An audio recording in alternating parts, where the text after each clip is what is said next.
Hi అండి అందరికీ. ఈరోజు వచ్చేసి మా పిల్లల ఫేవరెట్ అయిన స్వీట్ అయితే చూపిస్తున్నాను. అదేనండి డబుల్ కా మీఠా అనమాట. చాలా ఇష్టంగా తింటారు ఎప్పుడు చేసినా కానీ.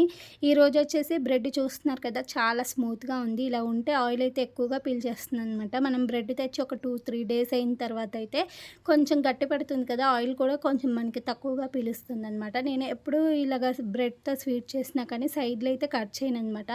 నాకు అలాగా సైడ్‌లు కట్ చేస్తే బ్రెడ్ మొత్తం చాలా వేస్ట్ అయిపోయినట్టు అనిపిస్తుంది. ఇలా చేసినా కానీ మా ఇంట్లో వాళ్ళైతే చాలా ఇష్టంగానే తినేస్తారు కాబట్టి నేను అలానే ఉంచేస్తాననమాట. ఆల్రెడీ అయితే ఇక్కడ పంచదార పాకం అయితే చేసేసాను. అలాగే యాలకుల పొడి కూడా చేశాననమాట. లాస్ట్‌కైతే యాలకుల పొడి యాడ్ చేసేసుకోవాలి.